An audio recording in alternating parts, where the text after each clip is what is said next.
Hello everyone and welcome to another episode of Orthodox Banter with Bojan, Hans. So, if any of you follow me on Twitter, you might have noticed that my account was suspended. And it's okay if you haven't noticed because I doubt that anyone was really that invested in my Twitter posting, which was mostly, just retweeting cats and dogs and posting images from Bible Illustrated. However, the way whole thing turned out, I think merits some discussion, maybe not so much explanation, because I honestly think that I didn't do anything wrong. So what happened? I went to, check my Twitter feed and suddenly I see a notification, your account was suspended. I wonder why. So they say in the app on my smartphone, you can appeal this decision. And I did appeal. I said, I have no idea what terms of service did I, go against. I'm willing to amend all of my ways because I honestly did not think that I have posted anything in any way, controversial. So I appeal, and only then I have the Captain Hindsight moment to actually check my mail, and lo and behold, there is an email from Twitter saying that my account was suspended with the tweet in question. The tweet in question is, I legit support death penalty for legislators who allow this even for straight couples. And it had a video of a gay couple who are who are receiving their stepdaughter by the way of surrogate motherhood. First of all, as regards to surrogate motherhood, I will just, briefly comment on that. I am very much against it. I honestly think it is, especially when the mother that gives birth to the baby isn't related to the couple, I see it as basically modern day slavery. There are no ways to put it nicely. As someone has prudently said of the Catholic Church is pro-life, but it is not a cult of life. They do not seek to multiply life at all costs, and this, of course, stands also for orthodoxy. If we were a cult of life, as it were, then we would also have husbands have multiple wives simultaneously. We would be pro in vitro fertilization, surrogate motherhood, and so on and so forth.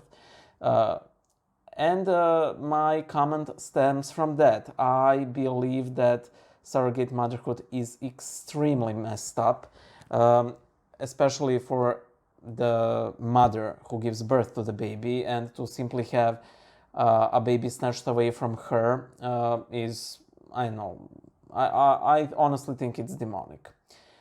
So I was clearly using hyperbole. I was never actually for anyone getting killed or anything. And there is a couple of levels of irony in there. First of all, I said death penalty. I did not say I am for these people to get killed, murdered, or whatever. So it is ironic that in order for these legislators to be subject to death penalty, they have to actually enact such legislation, which is, contradictory, because such legislators would never actually do it. The second irony is that death penalty is legal in California, where Twitter headquarters is actually located. So there's a layer of hypocrisy there, because if you're so anti-death penalty, why not go to any other state, country, or territory where it is outlawed? And the biggest, no, it's not the biggest. I'm saying the biggest irony for the end. The third irony is that I received absolutely no warning prior to suspension. My account had 10,000 people following. Listen, I see Twitter as simply as a means to further promote my work. I see it as a tool. I did not lose a night's sleep over getting suspended, but I was annoyed, you know, because having such nice audience does help me get my stuff out there. And to simply have it, you know, to have it taken away without any prior warning or anything, just instant suspension, I honestly think is wrong, especially because I had no prior warnings, problematic behavior, and so on. The biggest irony, the fourth irony, comes from my friend Alfred, and this is something he noticed very well. It is the irony of the fact that literal ISIS has you know, their profile. You have Saudi Arabia that not only has death penalty, but has death penalty for offenses that none of us would consider, well, not in Christian, but sane, and still they are allowed to operate, you know. I understand that maybe somebody interpreted my tweet as a, you know, call to murderous action, and I am willing to accept that I made a mistake with that tweet.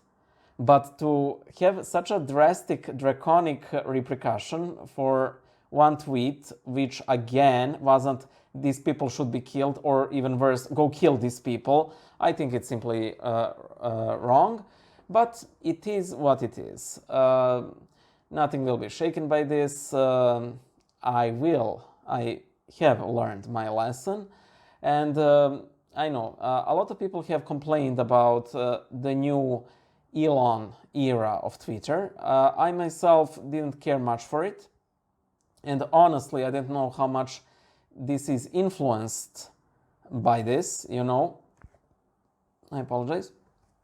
But in the end, what's the point? I mean, I understand that there needs to be moderation. I'm all for that.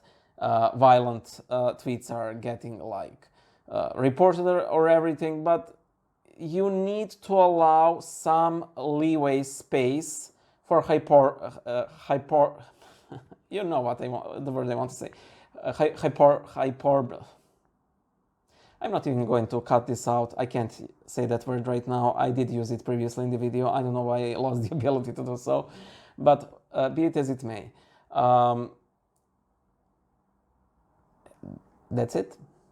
So keep following me on my other accounts, on other platforms that have had more decorum, you know, and I hope to see you guys in the next video. And if anybody asks or wonders, no, I am not for death of anyone.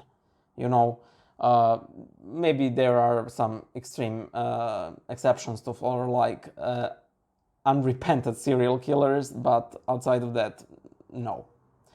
This is where I stand on, and I think it is a pretty traditional stance that death penalty is applicable to some heinous crimes, but I never intended for anyone to actually get hurt or get killed or whatever for desire to have a baby, misplaced as it is. Again, I understand that some couples can't have children, and it's hurtful, it's painful. I just don't think that surrogate motherhood is the way to go about it, and I do think that it should not be allowed by law. That's it. Bye.